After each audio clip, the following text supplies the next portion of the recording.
What is this structure, beta? What is the name of this structure?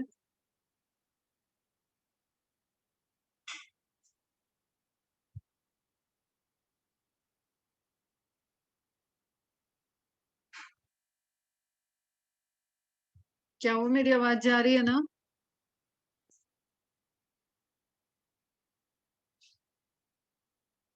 Prithvi, Vidila, Ketaki, Manali. Am I audible? Mesentery, very good. Mesentery. क्या function of mesentery क्या है? Okay बेटा. What is the function of mesentery? Samriddhi बताओ बेटा. Shruti, Samriddhi, Manali.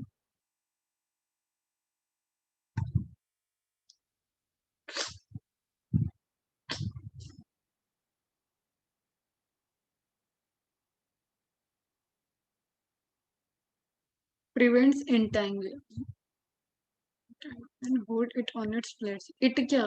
Hold it क्या? हाँ, prevention करेगी ताकि ये जो ट्यूब लाइक स्ट्रक्चर है ये ट्यूब आपस में गुथ न जाए, ठीक है, इंटैंगल ना हो जाए, उसको प्रिवेंट करेगी. हम्म. ठीक है बेटा. Very good. चलो आगे देखते हैं क्या है. तो हम लार्ज इंटेस्टाइन और लास्ट पोर्शन तक आ गए थे कि लार्ज इंटेस्टाइन जो है वो नेम से लार्ज है. For the large is what? Large is diameter. And length में हमेशा ध्यान रखना, लेंथ में स्मॉल इंटेस्टाइन लंबी है. एंड विड्थ में लार्ज इंटेस्टाइन बड़ी है. क्लियर? Short and simple. वाह क्या पॉइंट लिखा है. Opens into anus. ठीक है, सिर्फ मोस्टली यहाँ पे एब्जॉर्प्शन होता है सॉल्ट का, मिनरल्स का कुछ एब्जॉर्प्शन, वाटर का एब्जॉर्प्शन होगा. एंड आपका जो एक्सक्रीटरा मटेरियल ऑफ फूड का एक्सक्रीटरा मटेरियल है वो यहाँ पे स्टूल में फिकस में कन्वर्ट होगा. क्लियर है बेटा? लास्टली ओपन्स इनटू एनस और जिससे एक्सक्रीशन फीसेस का रिलीज हो जाता है. ठीक है, तो हम स्ट्रक्चर देखें तो अगर हम बात करें लार्ज इंटेस्टाइन की, तो लार्ज इंटेस्टाइन आपका स्टार्ट हुआ सीकम, कोलन. कोलन में आगे की तरफ जाने वाला असेंडिंग, पैरेलल मतलब ट्रांसवर्स जाने वाला ट्रांसवर्स, नीचे की तरफ आने वाला डिसेंडिंग. एंड देन एक lastly sigmoid colon and which opens into rectum. And finally rectum into opens into anus. Clear? Outside the body. Now बेटा कुछ चीजें जो अभी मैं थोड़ा एनसीईआरटी के सीक्वेंस और मेरे सीक्वेंस में डिफरेंस चलेगा. ठीक है, एनसीईआरटी में बक्कल कैविटी से स्टार्ट कर दिया, स्ट्रक्चर से टीथ के बारे में दिया, वो हम लोग तब देखेंगे जब हम एक बक्कल कैविटी पढ़ेंगे. अभी हम क्या बात करेंगे? लेयर की बात. क्लियर? तुम्हारा 16 चैप्टर ना, 16.3 इमेज देखना. 16.3 के बाद 16.4 तक, यहाँ तक जो डिस्कशन है that is about the layer. क्यों इसके बारे में बात कर रही हूँ, रीजन बता देती हूँ पहले. क्लियर? बक्कल कैविटी एक पोर्शन हो गया. अभी हम पोर्शन में आए नहीं है, अभी हम पार्ट्स में नहीं पढ़े हैं हम लोग डिटेल में. हम क्या पढ़ रहे थे? जनरल. क्लियर? उसी तरीके से this is general histology of alimentary canal. Alimentary, पूरी एलिमेंट्री कैनाल जो आपका tube within tube plan है बॉडी का, और जिसमें एलिमेंट्री कैनाल आप इंटरनल ट्यूब की बात कर रहे हो, उसकी जो लेयर्स है ना, उसमें अपने स्ट्रक्चर पोजीशन के अकॉर्डिंग कुछ वेरिएशन है, but still there is common structure.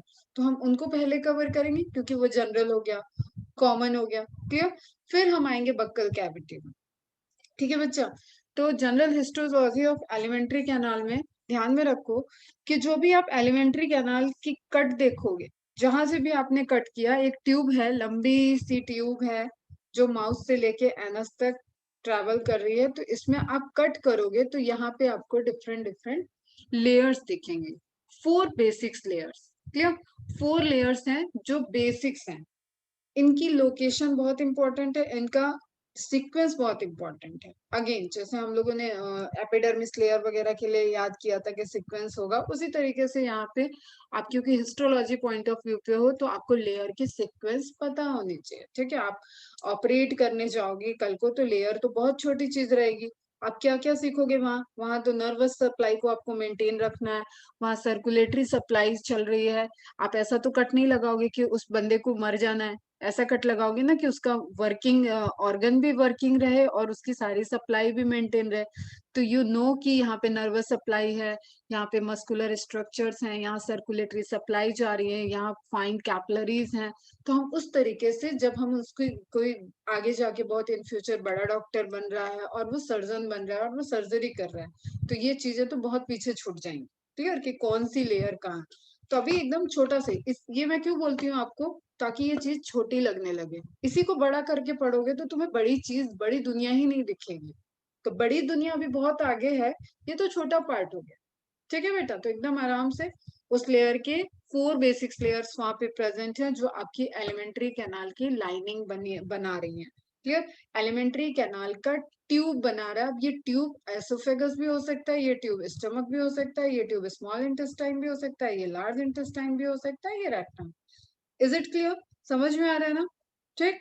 तो उसका सीक्वेंस है आउटसाइड टू इनसाइड, बाहर से अंदर की तरफ। ठीक। Visceral peritoneum, muscular coat, muscularis externa, sub mucosa, mucosa, इसको बोलते हैं सीरोसा। SMSM इसका शॉर्ट फॉर्म होता है SMSM। क्लियर?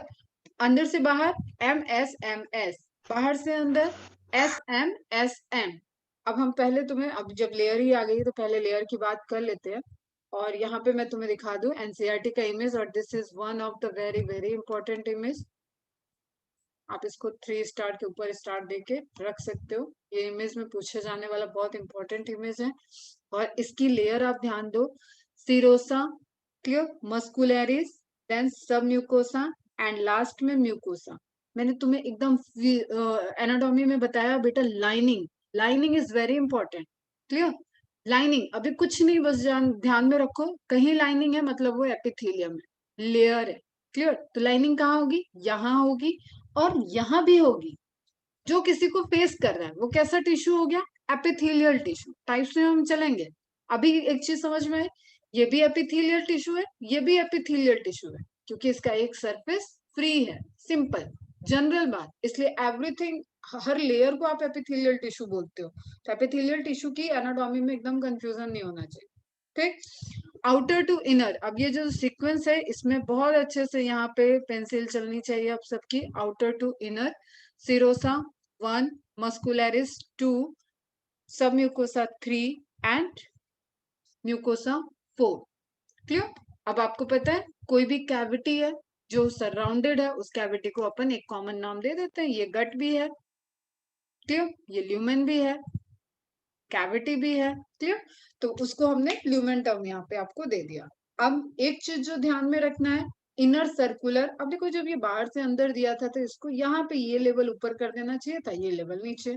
तो आप इसको 2.1 एंड इसको 2.2 कर लो। इतना लेवल कर लिया सबने? सब कर लिए तो फटाफट बोलो यस, वाई लिखो। लेयर, लेयर है, बस अभी लेयर है। ठीक। फंक्शन और सब कुछ देखते हैं डिटेल में। तो मैंने अभी क्या बताया आपको कि ये आपकी एलिमेंट्री कैनाल को आप कट करोगे, ट्रांसफर सेक्शन करोगे, तो there are some basics layers present which form the gut, which form the total alimentary canal. Clear? तो diagrammatic representation of transfer section of gut. इससे जो भी क्वेश्चन गलत करेगा कभी इन फ्यूचर, वो मेरे से बहुत पिटाई खाने वाला है। ये क्वेश्चन जब भी मैं दूंगी, मैं पूछूंगी कि किसका किसका करेक्ट हुआ है। हर एनाटॉम फिजियोलॉजी के सारे एनाटॉमी वाले फिगर बहुत इंपॉर्टेंट है। And this is the first step. तो मैंने बहुत पहले चढ़ा दिया, कहोगी कि हमेशा मैम फर्स्ट स्टेप पे रखती हैं। आप ऐसे कह सकते हो कि 10वीं 12वीं स्टेप पे हो तुम लोग, ह्यूमन फिजियोलॉजी पढ़ रहे हो। लेकिन ह्यूमन फिजियोलॉजी की स्टार्टिंग की आपकी दूसरी तीसरी है, क्योंकि आपने एनाटॉमी पढ़ा। तो आप इसको अब एकदम बेसिक समझ के अच्छे से समझो। अब आपको ये दिखना चाहिए कि मैम ने एलिमेंट्री कैनाल का, हम मेडिकल के कॉलेज में एक्सपेरिमेंट कर रहे हैं और हम कट कर रहे हैं, तो सबसे पहले हम उसमें एलिमेंट्री कैनाल की लेयर देख लिए। ठीक है बेटा, अब इसकी थ्योरी देख लेते हैं फटाफट। कुछ थोड़ा सा सीक्वेंस यहाँ पे यहाँ से तो पूरा इंट्रो वाला ही है, ये अभी मुझे बोलने की आई थिंक जरूरत नहीं है, फिर भी मैं देख लेती हूँ एक बार। Oral cavity leads into a short pharynx which serves as a common passage for food and air. Okay, pharynx का मैंने बताया, nasopharynx, buccopharynx, clear. Oropharynx, different different portion को एक चैम्बर है कॉमन, जहां से फूड की सप्लाई और एयर की सप्लाई दोनों आके उस चैम्बर में रुकते हैं।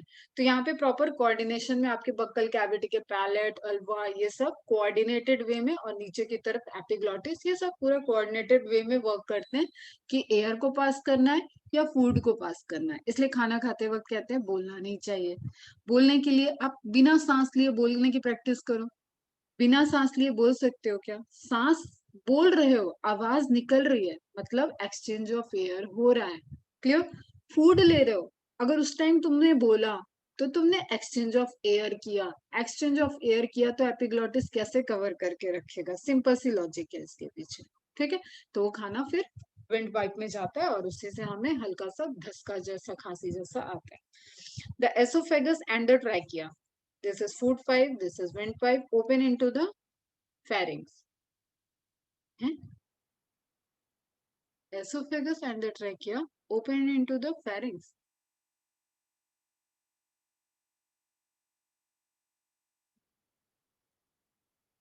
गलत लिखा है क्या मैंने? लैरिंग्स होगा क्या यहाँ? एनसीईआरटी की लाइन है ये, तो मैंने तो डायरेक्ट कॉपी किया होगा इसको।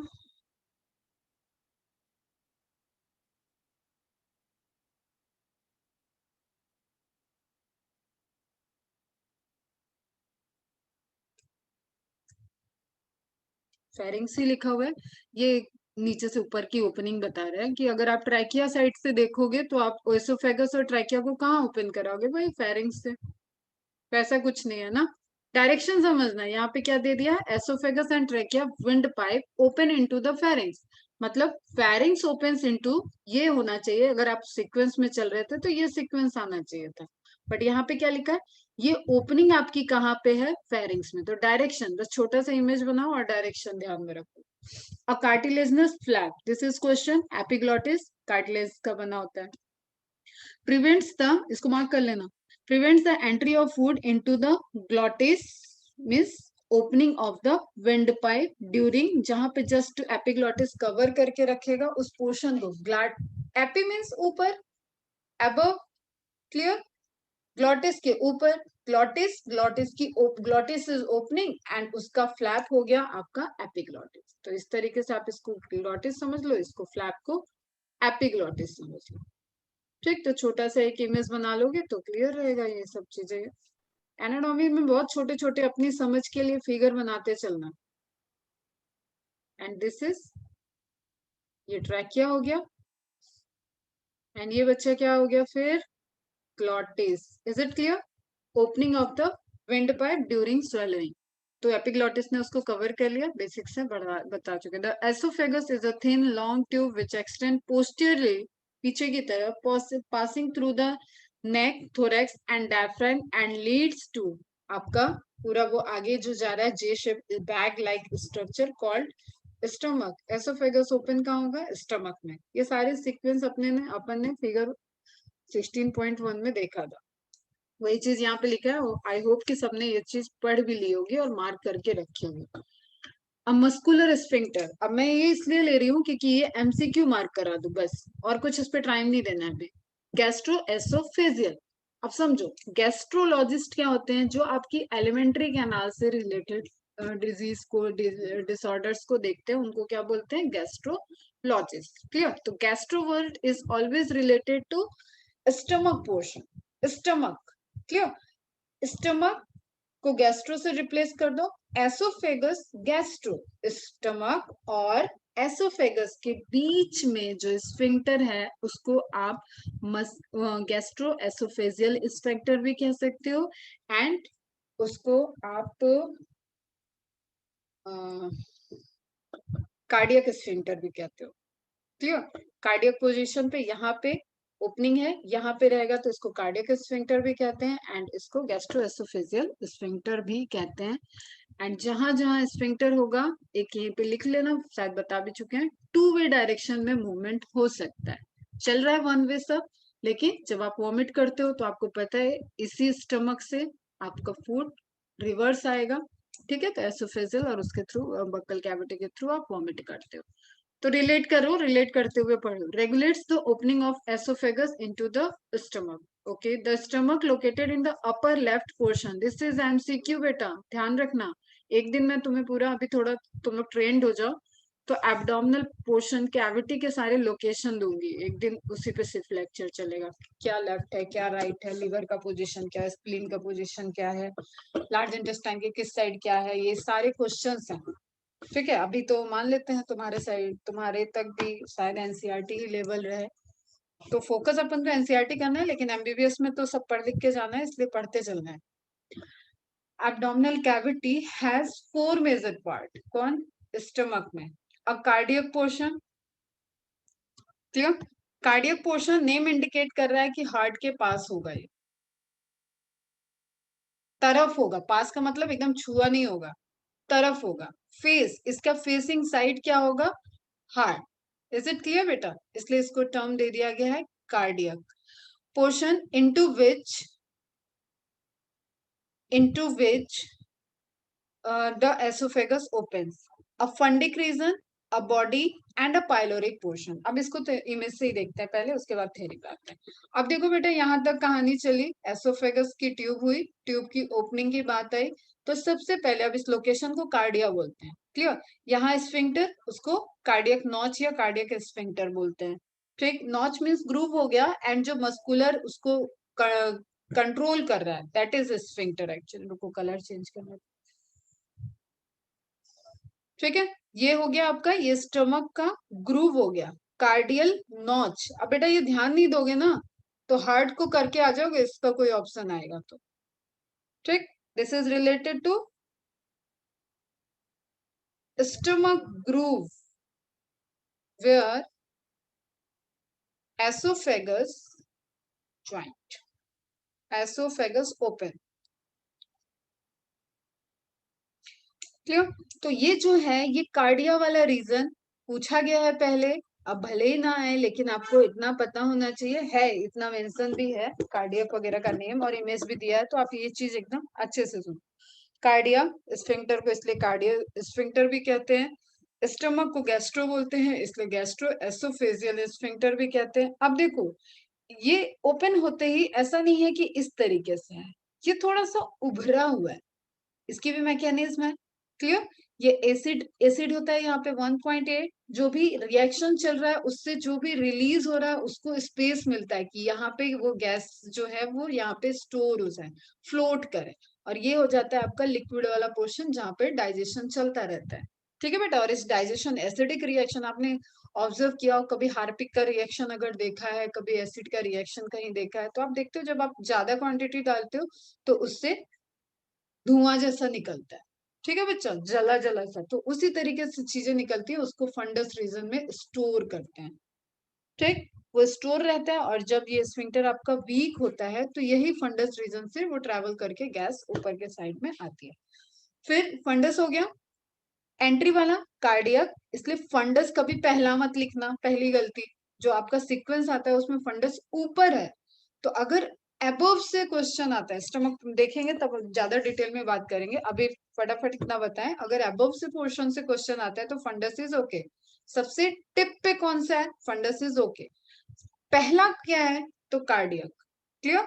फिर बॉडी, बॉडी वो मेन पार्ट है जहाँ पे आपका चर्निंग मूवमेंट, जहाँ मैकेनिकल डाइजेशन, जहाँ पे केमिकल डाइजेशन होगा, और यहाँ कोई कंप्लीट डाइजेशन नहीं होता, पेप्टोन्स बनते हैं, प्रोटीन्स के फॉर्म चेंज होते हैं, क्लियर, ठीक। फिर आपका क्या हो जाएगा? पाइलोरिक रीजन, ये वो रीजन रहेगा जो कि ओपनिंग करेगा स्मॉल इंटेस्टाइन में। तो मेन आपको क्या ध्यान में रखना है? रीजंस ध्यान में रखने हैं, फंडस, कार्डियक एंड पाइलोरिक। अब पाइलोरिक के पास जो इंस्पेक्टर आएगा that is pyloric sphincter. Structure समझ में आया? अब इस पे और बात होगी जब स्टमक पढ़ाएंगे, इसके डिटेल इमेजेस भी दिखाएंगे। तो fundic region, body, main central region, and a pyloric portion which opens into the first part of small intestine. What is the first part of the intestine? सिर्फ इस इनिशियल लेटर लिख दो, JDI।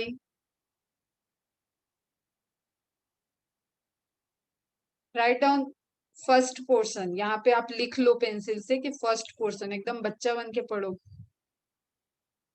Duodenum jejunum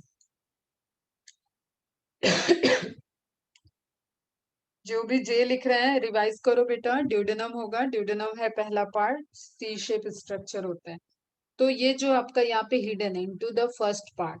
pyloric portion किस part में open होता है? अब ढूंढोगे कि फर्स्ट पोर्शन लिखा हो, वहां पे लिखा रहेगा ड्यूडेनम ज्यूजेनम, तो आपको बताना है भाई फर्स्ट पोर्शन तो ड्यूडेनम होगा, उसको ओपन करना है। ठीक है, अब ये आपका एनसीईआरटी का इमेज है जो एग्जाम में आएगा। तो एसोफेगस, फंडस उभरा हुआ, कार्डिया, कार्डिया जहाँ पे ओपनिंग है, मेन बॉडी, मतलब अगर आपसे कोई पूछता है कि मेन डाइजेशन किस पार्ट में होता है, तो बॉडी ऑफ स्टमक, और यहाँ पे होते हैं रुगय, यहाँ पे फोल्डिंग्स होती हैं, उन फोल्डिंग की वजह से यहाँ पे मैकेनिकल डाइजेशन होगा, और ग्लैंड्स तो बहुत भरी भरी हैं, यहाँ पे सब सिक्रीशन होगा। सुपीरियर पोर्शन ऑफ ड्यूडनम, अब यहाँ पे भी आपको आंसर मिल रहा है कि what is the opening first sight of small intestine. और पार्ट वगैरह सब एकदम माइंड में सेट कर लो, अगर यही पढ़ते रहोगे तो फिर अंदर की चीजें क्या होगी। फिर है intestine, small intestine is distinguishable into the three region. This is the correction of NCERT, that's why it may be possible ये क्वेश्चन बन जाए। क्लियर? शी सेव्ड ड्यूडेनम, ये करेक्शन हुआ है एनसीईआरटी में। A long coiled middle portion jejunum and a highly coiled ileum, ये सब हमने अलग अलग बता दिया है तुम लोग को। The opening of the stomach into the duodenum is guarded by the pyloric sphincter, mark करो pyloric sphincter, mark. Ileum opens into the large intestine, ileum opens into the large intestine, तो लास्ट पोर्शन आपका ilium है, opening उसकी कहाँ होगी, caecum में, और उस वहां पे होता है वॉल्व, वहां पे कोई स्फिंक्टर नहीं होता है, ये यहीं पे लिख लेना ब्रैकेट में। It consist of caecum, colon and rectum.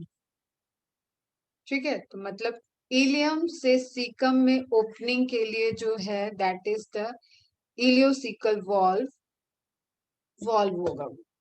ठीक है बच्चा, अब ये मैं बार बार तुम्हें क्यों बता रही हूँ, क्योंकि तुम्हें डाइजेस्टिव सिस्टम में एक लास्ट में टेबल प्रिपेयर करके रखनी है जहां पे ओपनिंग को कंट्रोल करने वाले स्ट्रक्चर है। क्लियर? डक्ट है, कौन कहाँ ओपन होता है, उस ओपनिंग, उस डक्ट की ओपनिंग कैसे कंट्रोल हो रही है, ये सब क्वेश्चन है बेटा। चलो, caecum is a small blind sac which host some symbiotic micro organism, हो गया ये अपना।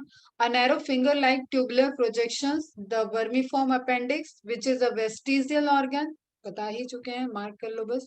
arises from the cecum opens into the colon is divided into 4 part, ये इंपॉर्टेंट है बेटा, सीक्वेंस इंपॉर्टेंट है, ascending transverse 1 2 3 4, the descending part opens into the rectum which opens out through the anus.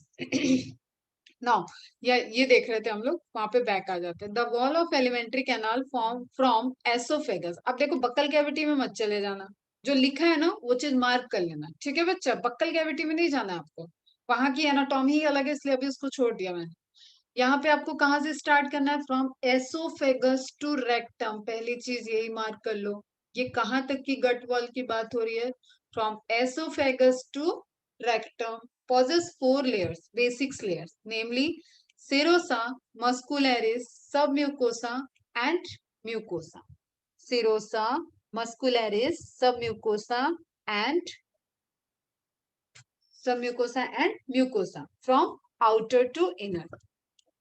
Okay, serosa is the outer most, serosa को सबसे पहला number मिला है, first prize है, and is made up of a thin mesothelium. अब ये है आपका मैच द कॉलम वाला क्वेश्चन, अगर ये पूरे पैराग्राफ को मैच द कॉलम में कन्वर्ट करेगा तो वो लेयर को पूछेगा, क्लियर, एंड लोकेशन का, उस लेयर का नाम पूछेगा। अब देखो बेटा सुनो, ठीक है, ध्यान से सुनना। Serosa is the outer most layer and is made up of a thin mesothelium, mesothelium, clear, mesothelium word को पकड़ना। And mesothelium, I already told you, that is the epithelium of visceral organ. Visceral organ की epithelium है, मतलब ये आपकी जो coelomic body होती है, जो कैविटी है, उसको फेस करने वाली होगी। तो कौन सी होगी बेटा? दिस वन इज सिरोसा, और ये आपकी क्या है? विसरल ऑर्गन की एपिथीलियम है, इसलिए हम इसको क्या बोल रहे हैं? मीजोथीलियम। अंदर की लाइनिंग नहीं है, पूरी गट की बाहर की लाइनिंग। तो serosa, again repeat with me, serosa is the outermost layer and is made up of a thin mesothelium, epithelium. That's why it is a kind of epithelium, क्योंकि epithelium मैंने पहले ही बता दिया, जो भी free surface face कर रहा है, that is epithelium. Epithelium of visceral organ is known as mesothelium. एक लाइन में इसको ध्यान में रखें। With, अब एपिथीलियम है, एपिथीलियम को कनेक्शन चाहिए होगा, तो कौन से टिश्यू होने चाहिए बेटा? कनेक्टिव टिश्यू होने चाहिए, डिफरेंट डिफरेंट टाइप के होंगे, with some connective tissues. Muscularis is found by smooth muscles usually arranged into an inner. Again muscularis name indicate कर रहा है, देखो क्या आया पहले? एपिथेलियम आ गया, एपिथेलियल टिश्यू की एक बात हो गई। देन कनेक्टिव टिश्यू का नाम नहीं आया है, कनेक्टिव टिश्यू दिया हुआ है कि हाँ कनेक्शन होगा। उसके बाद मस्कुलर टिश्यू आ गया, मस्कुलर टिश्यू से लेयर बनी हुई है, उसी की बात हो रही है। Muscularis is formed by smooth muscle. फटाफट बता दो, स्मूथ मसल्स है तो कैसा मूवमेंट होगा? Voluntary, involuntary?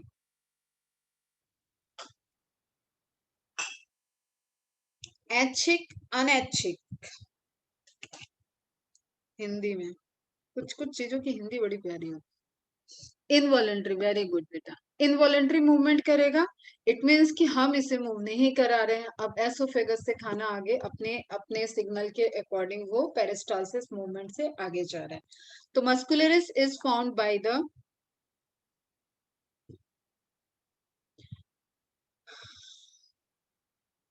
Smooth muscles usually arrange into an inner. अब वही लेयर में हमने कराया 2.1, 2.2 and an outer. Outer side से आए थे तो आउटर लॉन्गिट्यूडनल को अपन ने 2.1 दे दिया था, एंड अंदर की तरफ जो सब म्यूकोसा को फेस करेगी वो क्या हो जाएगी? Inner circular. ठीक है, लॉन्गिट्यूडनल एक सर्कुलर हो गई, एक लॉन्गिट्यूडनल हो गई। अब ये सर्कुलर लॉन्गिट्यूडनल, मैंने अर्थवर्म, जैसे अर्थवर्म मूव कर रहा है ना, उसमें ये सर्कुलर और लॉन्गिट्यूडनल ये उसको श्रिंक करने में हेल्प करती हैं और फिर एक्सपेंड होने में हेल्प करती हैं। तो सेम में आपका धीरे धीरे धीरे धीरे पेरिस्टालसिस मूवमेंट हो रहा है, और जिससे बोलस आगे की तरफ बढ़ता है, फूड आगे की तरफ बढ़ता है। एंड ऑब्लिक मसल्स लेयर में be present in some region. इसके साथ साथ ऑब्लिक मस्कुलर, अब ये क्या अपने को सर्कुलर और लॉन्गिट्यूडनल का तो हो जाता है फिट, ऑब्लिक वाला लाइन भूल जाते हैं बच्चे, तो ये मार्क करके रखो, छोटा सा लिखा है। ऑब्लिक कैसा हुआ? सर्कुलर तो ऐसा हो गया, लॉन्गिट्यूडनल मतलब ऐसे प्रेजेंट है, लेकिन कुछ ऐसी डायगोनल भी प्रेजेंट थी। Oblique, clear? Oblique muscles layers में be present in some region. Now अभी मैं एक एक बार इस लेयर को अलग से भी बताऊंगी। The submucosal layer is formed of loose connective tissue. NCERT पहले करा देती हूँ। Is formed of loose connective tissue. ये क्वेश्चन है। कौन सी layer? Mucosal layer, submucosal layer. Clear? The submucosal layer formed of loose connective tissue containing, अब देखो यहाँ पे बड़ा इंपॉर्टेंट पॉइंट दिया है, nerves, blood and lymph vessels. Very very important है। ठीक है, अभी हम इसके डिटेल में आते हैं। कनेक्टिव टिश्यू को क्या, मस्कुलर लेयर को सबम्यूकोसल लेयर पे कौन सी नर्व की सप्लाई होती है, कैसे चलता है, वो देखेंगे। एंड लिम्फ, तो लिम्फेटिक सप्लाई है, नर्वस सप्लाई है एंड सर्कुलेटरी सप्लाई है। इन ड्यूडेनम ग्लैंड्स आर, अब ये स्पेसिफिक हो गया आपको, ठीक है, ये हो गया आपके कॉमन। अब ड्यूडेनम से कुछ स्पेसिफिक बातों की बात की, लोकेशन के अकॉर्डिंग उसमें क्या वेरिएशन है, क्या डिफ्रेंसिएशन हुआ है, वर्ड याद है ना, डिफ्रेंसिएशन, उसने अपने को कैसे डिफ्रेंशिएट किया होगा। तो in duodenum glands are also present in submucosa. Very important, कौन सी ग्लैंड होगी, क्या होगी, ये ड्यूडेनम पढ़ाते वक्त बात करेंगे। अभी एनसीईआरटी मार्क कर लो। ग्लैंड्स कहाँ पे मेंशन कर दिया? सब म्यूकोसा में। किस ऑर्गन में? ड्यूडेनम में, मतलब स्मॉल इंटेस्टाइन भी नहीं, स्मॉल इंटेस्टाइन की ड्यूडेनम में। The inner most layer lining the lumen of the alimentary canal is the mucosa. फिर आ गया म्यूकोसा पे, तो आपका पूरा आपका कंप्लीट हो गया SMSM. Okay, this layer forms irregular fold rugae stomach. कौन सी लेयर बेटा? अंदर की तरफ, ठीक है। रुगई आपका पैलेट में भी होता है, जो आप हार्ड पैलेट देख रहे हो ना, टंग उसको टच कराओ, टंग टच करोगे तो उसपे तुम्हें फोल्ड से फील आएंगे, रफ सरफेस फील आएगा। आ रहा है? स्मूथ है क्या? नीचे नीचे देखो, फैलम वाले हिस्से में जो यहाँ पे टंग है उसके नीचे देखो, वो स्मूथ है। दांत के पास देखोगे तो फिर स्मूथ नहीं लगेगा। ऊपर टंग ले जाओ तो तुम्हें पैलेट वाले पोर्शन में भी फोल्ड दिखेंगे, दैट इज ऑल्सो रुगे। स्टमक का फोल्ड, फोल्ड है मतलब बाहरी वाली लाइनिंग सही हो गई। तो मॉडिफिकेशन में क्वेश्चन आता है बेटा कि जो लेयर रुगई बना रही है वो कौन सी होगी? सम्युकोशा होगी क्या? सम्युकोशा होगी क्या सिरोसा होगी? Mucosa serosa. बाहर से फोल्ड नहीं हुआ है, अंदर फोल्ड हुआ है। अंदर, अंदर का बाहर है। मतलब जब आपकी स्टमक की ये लेयर हम बनाए, ये है बाहर, ये है अंदर, ये है अंदर, ये है बाहर, तो इस लेयर पे रुगई बने, इस लेयर पे नहीं बने। ये होगा तो ये तो फिर एब्डोमेन में कुछ काम करता रहेगा, उससे मतलब नहीं है अभी। हमें इसके बीच में फूड हमारा यहाँ आने वाला है। क्लियर? तो this is very important point.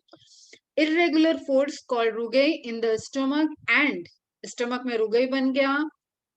सब म्यूकोसा का आपको एक इंफॉर्मेशन दिया कि ग्लैंड्स प्रेजेंट होते हैं ड्यूडनम में, देन आपको इंफॉर्मेशन दिया है कि रुगई फोल्ड बने हुए हैं स्टमक में। एंड नाउ उसी उसी इनर लेयर में, इनर मोस्ट साइड में जो आपकी लेयर है म्यूकोसा, दैट इज उस लेयर में जो आपने विलय विलय कई बार पढ़े हो, तो कौन सी लेयर का मॉडिफिकेशन है, किस लेयर पे? अपेंडिसेस की तरह सरफेस एरिया को बढ़ाने के लिए, तो again your answer is mucosa. फिर से कॉन्सेप्ट वही है बेटा, स्मॉल इंटेस्टाइन अंदर की तरफ सरफेस एरिया बढ़ाएगी, बाहर की तरफ नहीं। इधर से मतलब नहीं है अपने को, सारा डाइजेशन एब्जॉर्प्शन अब इस कैविटी में चल रहा है, उस ल्यूमेन में चल रहा है। Is it clear? किसी को यहाँ तक कोई डाउट? इनवॉलेंट्री करेक्ट है बेटा। Is it clear? समझ में आया? अभी और देखते हैं एक बार, इसका एक्स्ट्रा नोट्स भी देखेंगे, फटाफट से कवर कर। The cells lining the villi produce numerous microscopic projection called microvilli. अब जहाँ पे विलाई प्रेजेंट होंगे उसमें, अभी ये कैसा हो गया कि ये प्रोजेक्शन निकला, तो ये क्या हो गया? विलाई। क्लियर? अभी मन नहीं भरा हमारा, हम इस पे भी सरफेस एरिया बढ़ाना चाह रहे हैं, तो हमने इस प्रोजेक्शन पे प्रोजेक्शन निकाल दिया। देखेंगे ये भी स्मॉल इंटेस्टाइन के साइन। तो ये क्या हो गया बेटा? ये माइक्रोविलाई हो गया। समझ में आया क्या बोला मैंने? ये है स्मॉल इंटेस्टाइन, स्मॉल इंटेस्टाइन की म्यूकोसा लेयर, म्यूकोसा लेयर ने अपना एक्सटेंशन निकाला, उस लेयर को, उस एक्सटेंशन को बोला हमने विलाई। विलाई का मन नहीं भरा, उसने कहा अरे इतने सरफेस से क्या होगा, मैं तो और सरफेस बढ़ाऊंगी। उसने और फोल्ड बना दिए, तो वो फोल्ड क्या हो गया? Microvilli. Giving a brush border appearance, that is the question. Microvilli appearance, microvilli has in the form brush border appearance of, brush border appearance in the small intestine. ठीक है बच्चा? This modification increases the surface area enormously, काफी कई गुना ज्यादा surface area को increase कर देंगे। Villi are supplied, अब यहाँ से हम बाद में लेते हैं, अब अपन आते हैं, पहले लेयर क्लियर करते हैं, फिर विलाई के फंक्शंस देखेंगे। ठीक, नाउ एक्स्ट्रा नोट्स देख रहे हैं, एनसीईआरटी के बाहर आ गया बेटा। फर्स्ट लेयर क्या थी? सिरोसा, जिसको हम कह सकते हैं विसरल पेरिटोनियम, और हमने क्या बोला? मेसोथीलियम। तो ये सारे नामकरण जो दे दिए हैं इन्हीं को दे दिया है, कॉन्सेप्ट समझ में आएगा तो कभी गलती नहीं करोगे। And these are the type of epithelium. Clear? अब देखो वहां पे मेंशन नहीं था कि ये बनी किसकी है, थिन दे दिया था, थिन से आपको हिंट था कि वो सिंगल लेयर होगी। सिंगल लेयर में भी और फ्लैटेंड हो गया, क्या है बेटा? स्क्वेमस, याद है? Squamous epithelium, tiles. ठीक है, टाइल्स वाले एकदम फ्लैटेंड। ये तो थोड़ा क्यूबॉइडल जैसा हो गया, ऐसे मतलब ऐसे। कंटिन्यूअस विद मेजेंट्री, मेसेंट्री यहाँ पे भी प्रेजेंट होगा पूरे पूरे उसमें, क्योंकि अब इस जैसे हमने तुम्हें स्मॉल इंटेस्टाइन को बताया कि एक जगह पे रखना है, वहां पे क्या हायर हो गया, थोड़ा वो स्ट्रक्चर ज्यादा है, लेकिन पूरी स्मॉल इंटेस्टाइन ट्यूब है, तो पूरी एलिमेंट्री कैनाल भी तो ट्यूब है। ठीक है बच्चा, समझना एकदम, कोरिलेट करो। स्मॉल इंटेस्टाइन ट्यूब है, उसको अपनी जगह पे रखने के लिए मेसेंट्री चाहिए था, this is the that is the muscular structure. और वही जगह होती है जहाँ पे जो कहते हैं ना किसी को चर्बी चढ़ा है, फैट चढ़ गया, फैट है, बहुत फैटी हो रहा है पेट, तो वो सब क्या है, मेसेंट्री में फैट स्टोरेज होता जाएगा। तो कंटिन्यूअस विथ मेसेंट्री से जुड़ा रहेगा, ताकि उसको पूरी एक बॉडी कैविटी में, ह्यूमन की बॉडी कैविटी में एक प्रॉपर जगह मिल सके। ठीक है, तो अब इंफॉर्मेशन आप नोट डाउन करो। नेम, स्क्वैमस एपिथेलियम की बनी हुई लेयर है, कंटिन्यूअस है, मेसेंट्री से अटैच्ड है, and you can say it a policeman of alimentary canal, again that is because protective layer, border layer है, प्रोटेक्टिव मेम्ब्रेन और कोट। ठीक, हमारे एब्डोमिनल में भी बहुत कुछ चीजें चल रही हैं, उन सब से प्रोटेक्शन में वो रोल प्ले कर रहा है। तो policeman of alimentary canal layer is serosa. ठीक, serosa is the outermost layer and is made up of a thin mesothelium epithelium of visceral organ with some connective tissue। ये NCERT की line देख। तो 4 question यहाँ पे add हो गए हैं, ऐड कर लो और नोट्स कंप्लीट रखना। जिसको ज्यादा मेहनत नहीं करनी है भैया, वो एनसीईआरटी में ही इतना नोट कर लेगा, तो भी हम पे थोड़ी सी मेहरबानी हो जाएगी। बट क्वेश्चन सॉल्व करना है, तो मैंने बता दिया है, ह्यूमन फिजियोलॉजी की एक अच्छी सी नोट्स बनाओ, तुम्हारे काम आएगी। मस्कुलर कोट, ये कैसा है, ये लेयर थी स्क्वामस की, थिन एपिथेलियम, लेक्चर ओवर होने वाला है, फिर से लिंक सेंड करेंगे और उसको ज्वाइन करना। थिन थी, एपिथेलियम है, स्क्वामस है, यहाँ पे क्या है, मस्कुलर टिश्यू